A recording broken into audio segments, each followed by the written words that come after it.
Thank you, Riv. And that game, not as close as our other Wow. tiebreaker. I mean, Sneaky, again, Oh, yeah. we've already had one conversation on the analyst desk today about Sneaky after their first game. But again, with the Draven just going off, mowing people down.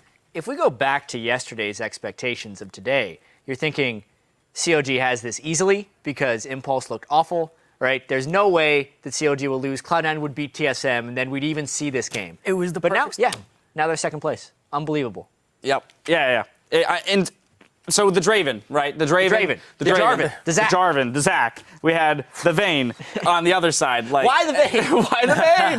That was just, it felt like he counterpicked himself. The Draven was locked in. Yeah, it looked like they were going to pick Kalista or Vayne, and both those don't do very well against Draven. He just auto-attack trades them and wins. Yes. Yeah, that's exactly what happens. And Sneaky was allowed to build up some adoration stacks early in the top lane, rotated down bottom, and then we saw that one engagement. Meteos coming over the wall onto the Vi, picks up a double kill. So cashing in on those stacks, and then an extra 300 gold on top of that.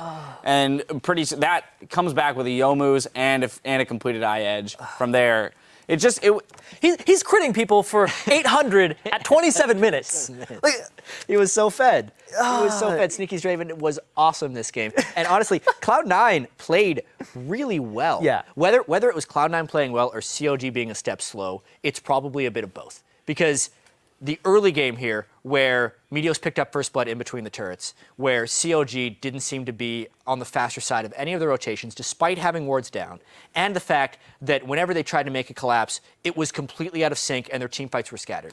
Yeah, we saw it even very early, too, that rotation into the top lane by Cloud9, which netted first blood to Meteos. That's not what happens to CLG this year. Exactly. And it's so it's very uncharacteristic. And in all honesty, I would have loved to have seen them pivot, because picking Draven into Lissandra Vi Hecarim doesn't seem like the smartest idea, Black right? Shield. Yeah. Woo! Then you have Black Shield, yes, but it doesn't seem like the best idea. So you know what? Fine. Forfeit your Vayne pick that maybe you were building a comp around. Pick something that's just going to be consistent damage from the back line, that isn't, that doesn't have to be up close and personal and scale to a certain point in the game. Like, match them with their early and mid-game power, and maybe you can put up a fight. It just seemed a little stubborn, if anything, from CLG. Yeah, I was also really confused as to why they didn't pick Sion for the top lane. Like, I personally don't like Hecarim as a pick in the top lane. He's so exploitable in lane swaps, and he needs that pressure on the one-on-one with the Ignite to actually get into the game and be a champion that has a huge force. And then late game, he's less damage. He's got this really big mid-game spike with Trinity Force.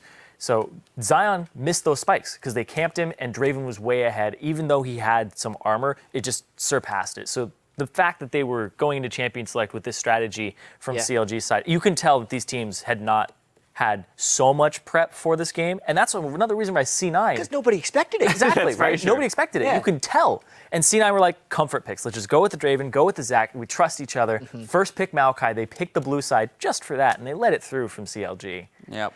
It didn't look like we'd have teams 1 and 2 from the summer split back as teams 1 and 2 at the end of this spring nothing's split. really changed in the North American LCS. After this whole crazy split, nothing changes. No, that's not true at all.